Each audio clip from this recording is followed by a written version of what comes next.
Previously in this video series, you have learned what a MEMS device is, how it works, and how it is made. So how do MEMS affect you and me on a day-to-day basis?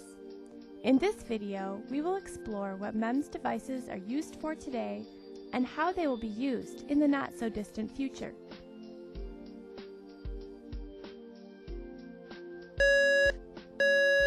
You use MEMS technology every day, probably without even knowing it. Let's follow our friend Bob and see how often MEMS could play a role in his day as he prepares for his big presentation. Bob, a long-time type 1 diabetic, must take an insulin shot every morning to begin his day.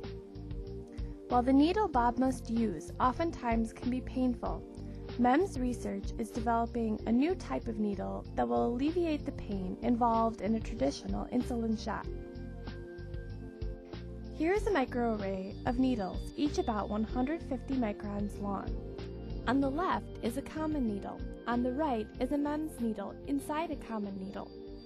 These needles are small enough that they avoid penetrating through all the layers of the skin, avoiding contact with sensitive pain receptors in the deeper dermal layers.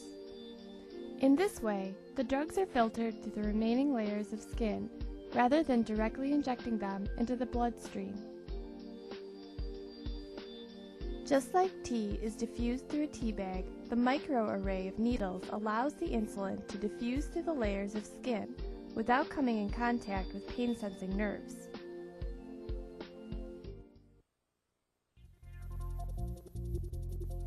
Before Bob leaves town, he must drive to the office to make some last-minute copies for the presentation.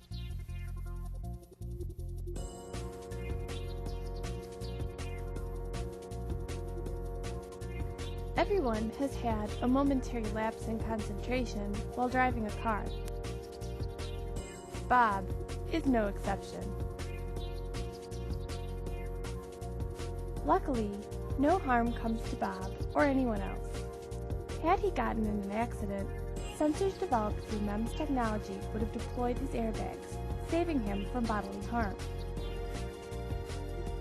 The large deflection seen on this microsensor corresponds with the impact felt during collision.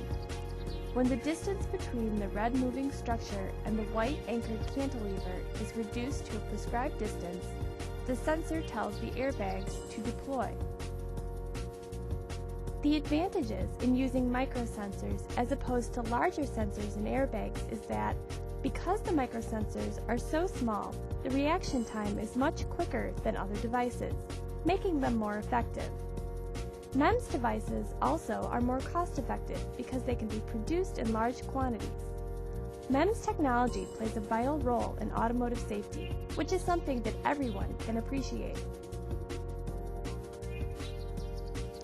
At the office, Bob comes into contact with yet another everyday object that has been influenced by MEMS technology. Today, the clear and precise copies made by a printer such as this one are often taken for granted. Older models of printers used a dot matrix technique in which small dots were used to form each letter, allowing the individual dots to be visible. Today's printers use MEMS technology to reduce the size of the ink droplets when they are applied to the paper. This increases the precision and clarity of the copy by reducing the size of the dots. Thanks to MEMS, everyone can agree that Bob's copies are clear and attractive. It's time for Bob to go to his presentation. While Bob loves to travel, he doesn't love getting there when it means he must fly in a plane. Even the idea of flying ties his stomach in knots. Today's airplanes use large flaps to control the lift and drag forces on their wings.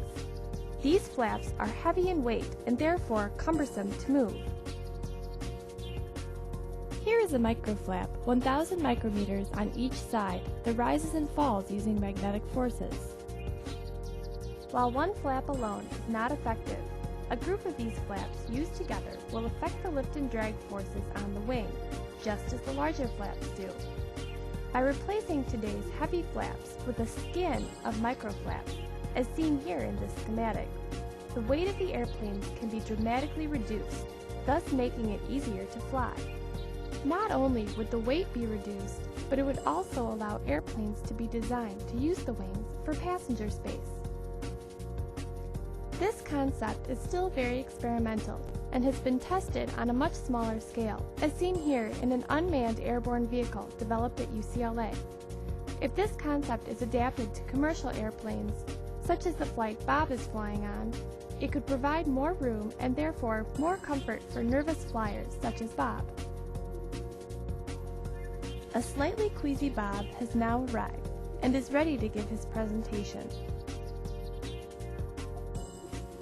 The superior quality of Bob's slideshow can be attributed to MEMS technology.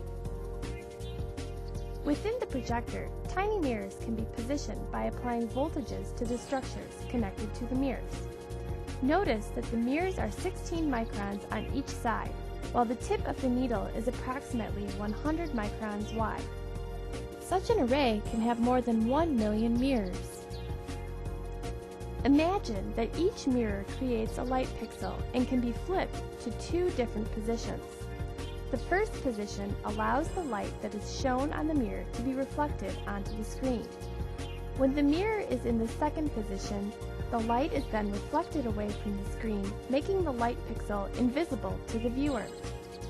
The projector allows the presentation to be transferred from Bob's computer screen to the big screen with more accuracy than other types of projectors. The clean lines and brilliant colors on the screen ensure that Bob's presentation is a success. As you can see, MEMS devices are increasingly becoming an integral part of our daily lives.